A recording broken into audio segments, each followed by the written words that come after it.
기록적인 집중호우가 이어지면서 남부와 충청 권역에 침수 피해가 큽니다. 하루 동안 500mm가 넘는 집중호우가 쏟아진 전라북도 지역은 안타까운 인명피해와 함께 농경지와 주택 침수가 잇따랐고 교회들도 피해가 컸습니다. 집중호우로 마을 하천이 범람하자 교회 공간을 임시 대피소로 제공한 교회도 있습니다. 또 구세군은 긴급 구호팀을 파견해 이재민들을 위한 무료 급식 지원에 나섰습니다.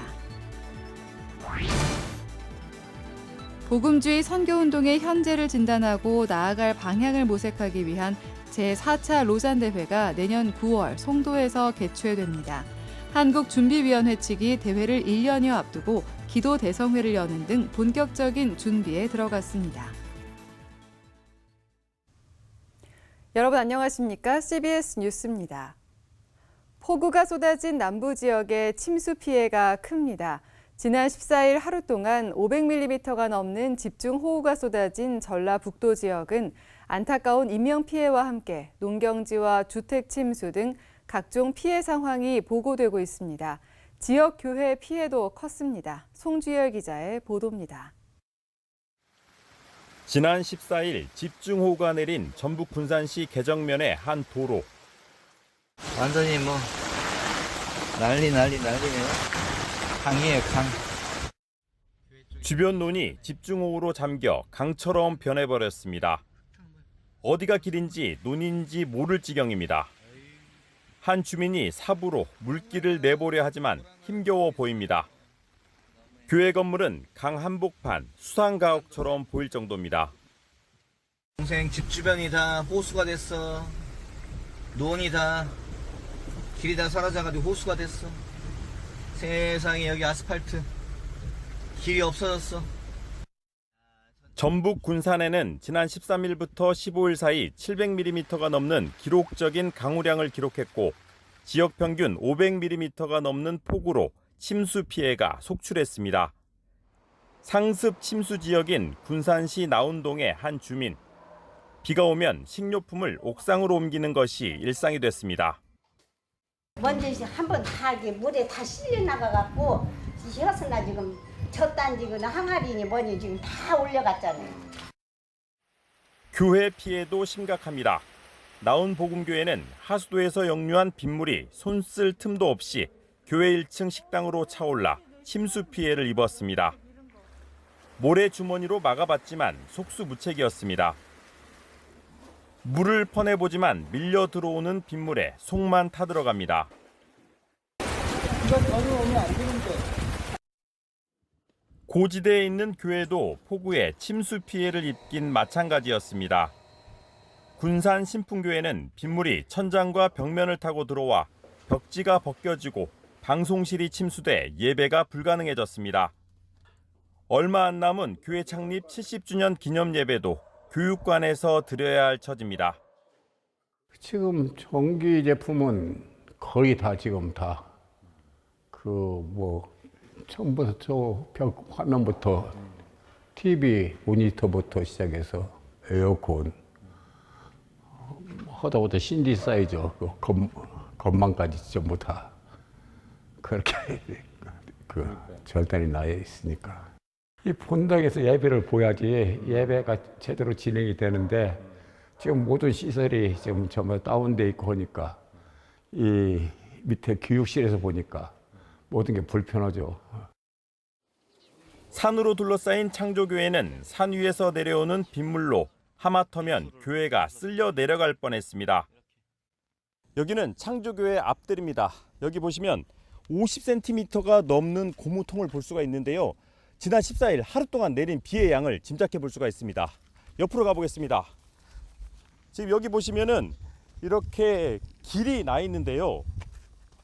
지난 14일 하루 동안 500mm가 넘는 비가 내리면서 포크레인으로 급하게 물길을 낸 현장입니다. 창조교회 김견호 목사는 30분만 비가 더 내렸더라면 교회가 떠내려갔을 것이라며 아찔했던 당시 상황을 떠올렸습니다. 거의 호수에 있는 교회였어요. 정말로요. 그래서 이거 정말 조금만 더 왔으면 교회가 쓸려 내려갔을 거예요. 그냥 과장된 말이 아니라 진짜로요. 너무 여기 한 11년 살았는데 처음인 일이네요. 벌써부터 내년 걱정하고 있습니다. 기후 온난화 때문에 걱정하고 있습니다. 예, 여름 오는 게 무서워요. 교회 청년들이 교회 복구를 위해 손발을 걷어붙여 어느 정도 정리가 됐지만 교회 내부가 목재여서 완전 복구까지는 시간이 걸릴 것으로 보입니다. 창조교회 김견호 목사는 지구온난화로 비가 자주 내려 앞으로가 더 걱정이라며 지자체에서 배수로 정비와 수해 복구 지원에 나서주기를 바라고 있습니다. CBS 뉴스 송주열입니다. 주말 내내 계속된 집중호우로 충청권의 피해도 극심했습니다. 교회들도 피해를 입은 가운데 마을 주민들을 위한 피난처 역할을 한 교회도 있었습니다. 또 구세군은 긴급 구호팀을 파견해 이재민들을 위한 무료 급식 지원에 나섰습니다. 오요셉 기자가 취재했습니다. 충북 충주시의 새물결교회. 지난 폭우로 지하실은 물론 예배당인 1층까지 물에 완전히 잠겼습니다. 강대상과 책장, 앰프, 냉장고, 식기류 등 모든 집기류들이 침수돼 더 이상 사용할 수 없는 상태입니다. 새물결교회 주만중 목사는 끝까지 교회에 남아 어떻게든 피해를 줄여보려고 했지만 속수무책이었다며 망연자실한 상황이지만 그래도 인명피해가 없음에 감사한다고 말했습니다. 동네 사람들 다 방송해가지고 다 해고 저 혼자 이게 남아있었죠. 지금 여기 안 잠기게 해보려고 내 혼자 퍼내고 지금 혼자 물을 보내고 있었죠. 모래자루로 막아놨는데 이 막 쳐들어오니까 방법이 없었죠. 그래도 이렇게 몇 명 안 되는 성도지만 열심히 하고 있는데 이런 일이 생겨서 정말 난감하죠. 어떻게 해야 될지 모르겠죠. 충북 지역은 지난 주말 400mm에 가까운 엄청난 양의 비가 쏟아지면서 피해가 속출했습니다. 공공시설 수십여 곳이 붕괴되거나 유실됐고 도로와 하천, 농경지 곳곳이 물에 잠겼습니다. 특히 괴산댐의 방류량이 늘어나면서 하천변 저지대의 피해가 컸습니다. 이곳은 충북 충주시의 달천강 상류입니다. 지난 폭우로 강물이 범람해 이곳 차도까지 넘쳐흐른 것을 보실 수 있습니다. 지금은 복구 작업이 한창입니다. 이런 가운데 지역 주민들을 위해 교회 공간을 임시 대피처로 제공한 교회도 있습니다. 비교적 고지대에 위치한 충주 수주교회는 지난 토요일 새벽 인근 하천이 갑자기 범람하자 마을 이장의 요청에 따라 교회를 대피소로 탈바꿈했습니다. 집이 물에 잠긴 주민들과 거동이 불편한 주민들이 비가 그치고 무사히 귀가할 때까지 식사와 잠자리 등을 제공했습니다. 새벽 예배를 마치는 가운데 이장님이 참 급하게 찾아오셨습니다. 그리고 소방대원들이 할아버지를 이제 모시고 오셨는데 저도 밖을 내다 확인했는데 물 수위가 점점 높아지기 시작하더라고요. 그러면서 교회가 할 수 있는 건 해야 된다라는 그런 생각이 들어서 그래도 적극적으로 도왔습니다. 그래서 저희가 지원할 수 있는 분 최대로 지원했고 사실은 그걸 통해서 또 할 수 있다는 것 자체가 너무 감사했어요. 마을 주민들은 갑자기 집에 물이 들이닥치는 상황이었다며 갈 곳이 마땅치 않은 상황에서 교회에서 안전히 머무를 수 있었다고 고마움을 전했습니다. 여기까지 새인데 방에 들어가시면 되겠어. 그래서 아까 너무 아이고 하나님 감사합니다. 감사합니다 했어. 나머지 어디 가요.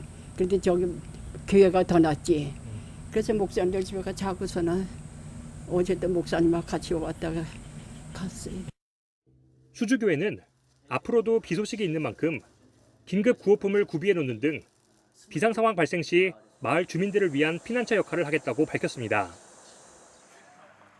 한편 구세군은 충남 논산 지역에 긴급 구호팀을 파견해 이재민들과 피해 복구 자원봉사자들을 위한 식사 지원 활동을 펼쳤습니다. 충남 논산과 청양 지역에도 나흘간 500mm가 넘는 기록적인 폭우가 내려 금강 제방이 무너지는 등 지역 주민들이 긴급 대피한 상황입니다. 구세군은 이어 전북 익산 지역에서도 이재민 무료 급식 지원에 나설 계획이라고 밝혔습니다. 계속되는 비 소식으로 추가 피해 우려가 큰 가운데 이재민 지원과 수해 복구 작업을 위한 적극적인 지원이 필요해 보입니다. CBS 뉴스 오요셉입니다. 장맛비로 인한 피해가 커지는 가운데 기독교대 한감리회 이철 감독회장이 호우 피해 복구와 수재민을 위한 기도를 요청했습니다.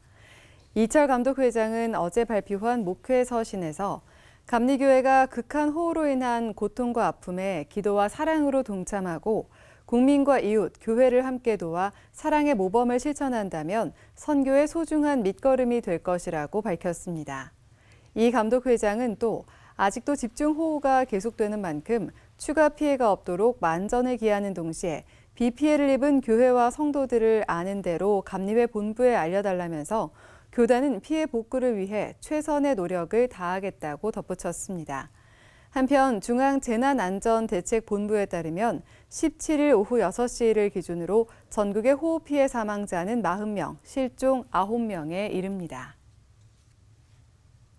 복음주의 선교운동의 현재를 진단하고 방향성을 모색하기 위한 제4차 로잔대회가 내년 9월 송도에서 개최됩니다. 한국준비위원회 측은 기도 대성회를 여는 등 대회 1년여를 앞두고 본격적인 준비에 들어갔습니다. 보도에 이승규 기자입니다. 내년 9월 22일부터 28일까지 진행하는 제4차 한국 로잔대회가 기도회를 시작으로 본격적인 준비에 들어갔습니다. 인천 송도에서 열린 기도회에는 7천여 명이 참석해 한국 로잔대회 성공을 위해 마음을 모았습니다. 하나님이 하신 일을 기대하면서 왔지요. 저희는 신앙의 선배들이 경험했던 부흥을 하나님께서 다시 이 땅에 보내주실 것을 기대하면서 왔습니다.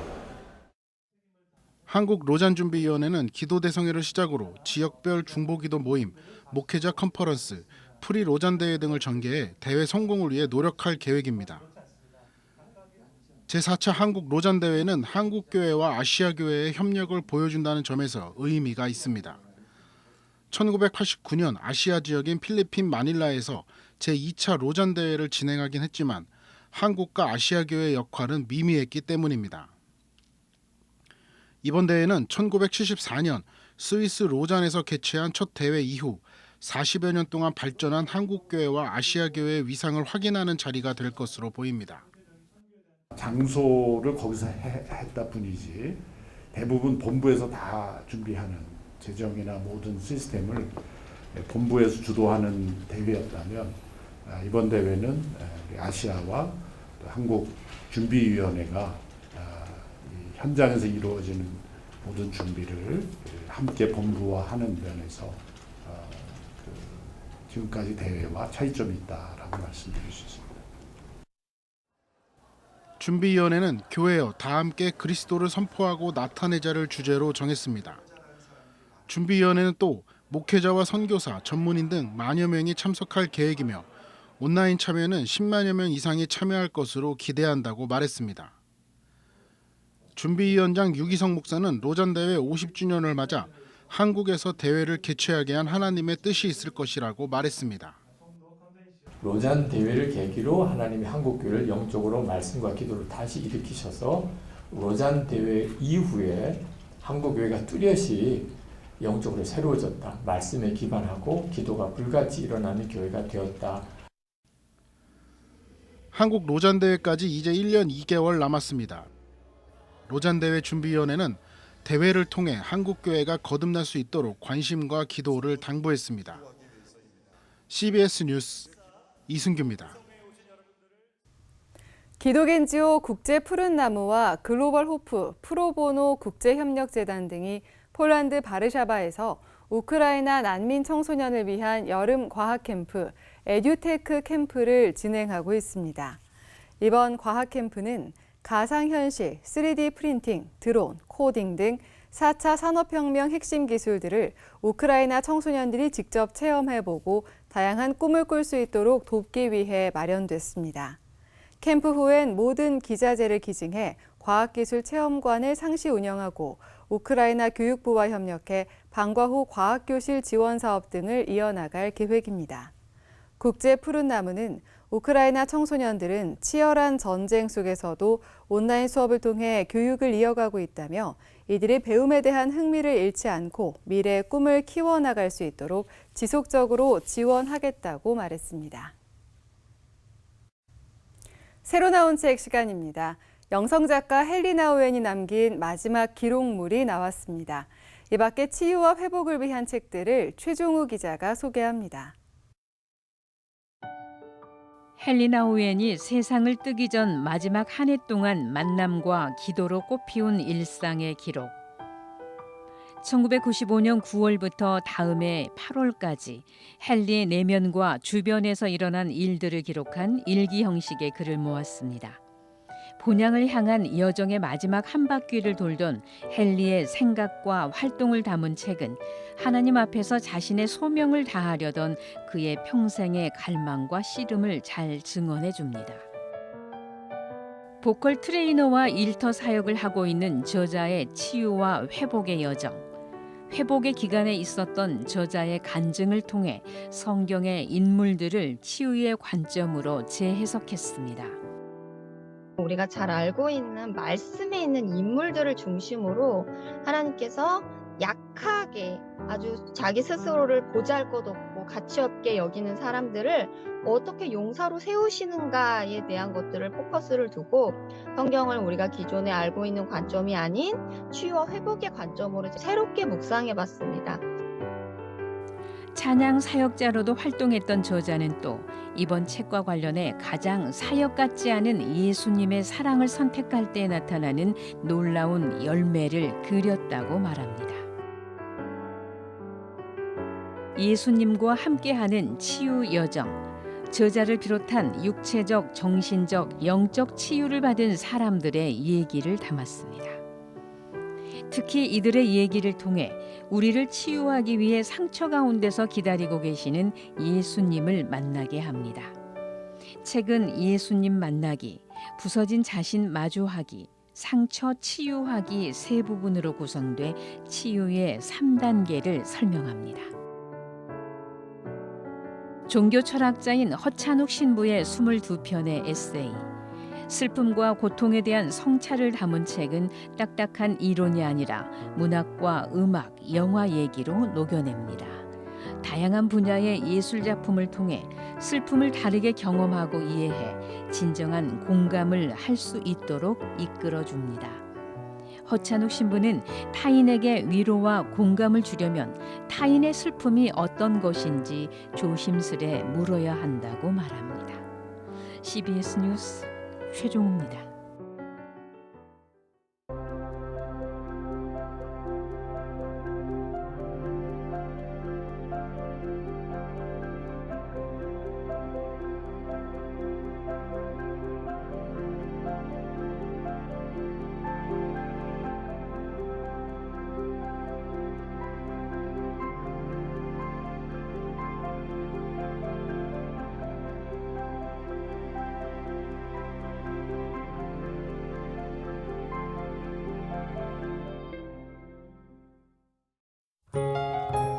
날씨입니다. 내일은 전국에 비가 내리겠습니다. 수도권과 강원 북부는 밤부터 비가 그치겠지만 폭우 피해가 심각한 남부지방은 비가 계속될 것으로 보입니다.